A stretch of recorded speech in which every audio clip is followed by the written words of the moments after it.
So we, kind of went on a search for somebody similar to Flav, except in the rock and roll world. And of course, Bret Michaels was all over it.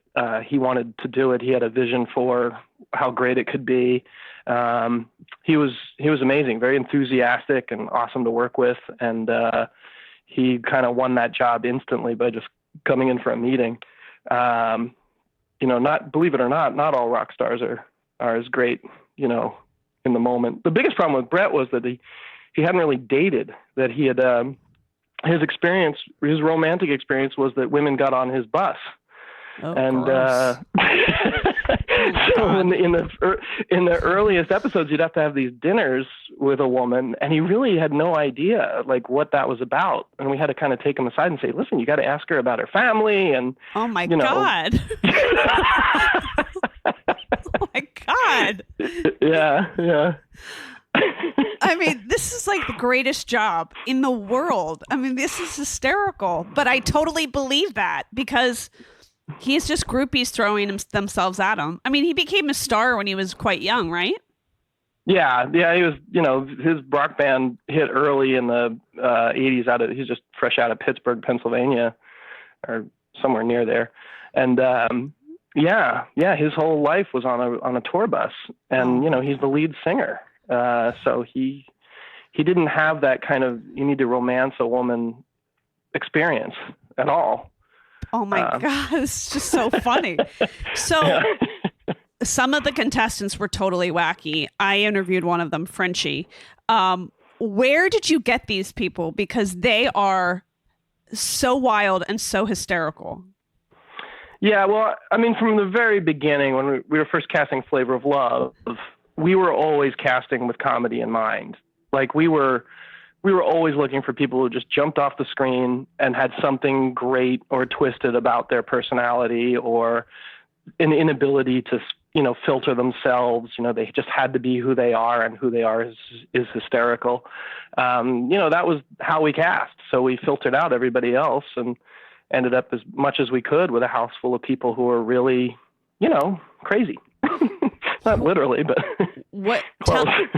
Tell me like the one contestant that you will never forget.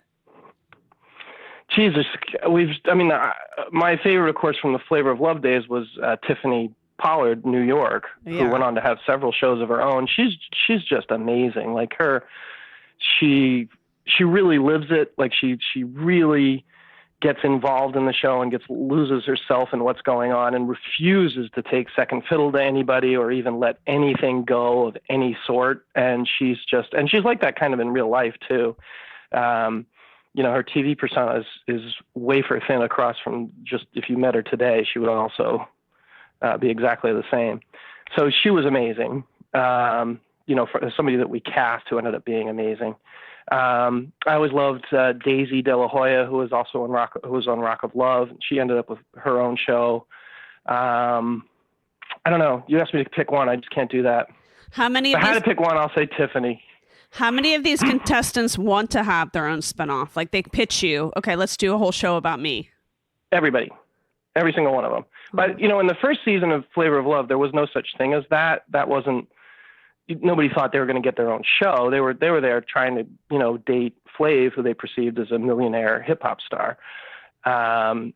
Later, when we started making spinoffs, like with Tiffany, then it became more people would come out hoping that maybe they would be the next big star that was found on television.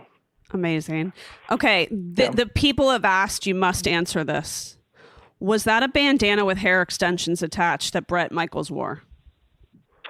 Well, Bret appears on the show twice without the bandana, with a full head of hair, a visible full head of hair. I don't think I should say any more than that. Did you ever say to him, you know what, dude, it's okay. You don't need to wear a bandana today. No, I would tell him to wear the bandana. I think you look better with the bandana. That was his thing. That was his thing. Yeah. You're not going to recognize him otherwise. That's like me in yoga pants. Okay. Does he wear lip gloss? He's real into his lips, and every time you take a photo of him, he purses them.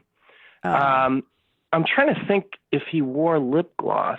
I mean, I wouldn't put it out. I mean, he was careful. He was careful about his image, and he came from those glam rock days. So, hair bands and all. So, yeah, I bet there's publicity photographs with him in lip gloss. Absolutely. Now, what is like the craziest memory from those days? Was it someone defecating on a floor? Like, what was the one thing that you're like, I can never forget this? Well, that was insane. I mean, that was really insane. And the woman's name, Flav gave everybody nicknames. Can I curse in this podcast? Of course, yes. Okay, so Flav gave everybody nicknames, and this one woman's, her name was something. And so I guess it was running late in the night, and we were doing this elimination ceremony, and Flav just takes forever with everything, and he always needs to take a break, and he needs to go upstairs and get high or whatever he needs to do. And so things were taking a long time, and this woman had kept asking to use the bathroom. I guess she had bad timing, because every time she would ask, we were just rolling or something something happened. But anyway, we were sitting in the control room in the garage, and my director started yelling, something shit on the floor, and we thought maybe a dog or something. We didn't know what he was talking about. We thought, what shit on the floor?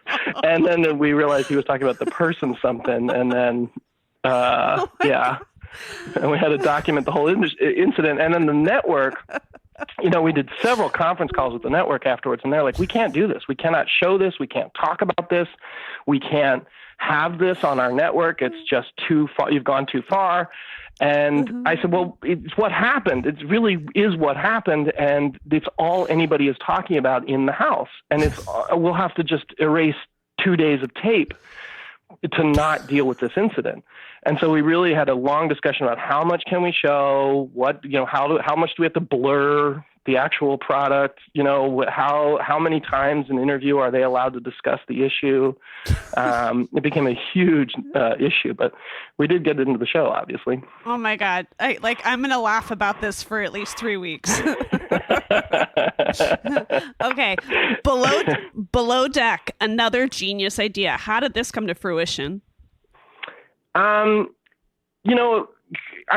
had a woman working for me who had been a yachty in her earlier career before she became a television director. She had been a stew, and her husband, who was a cameraman for us, had been a decky.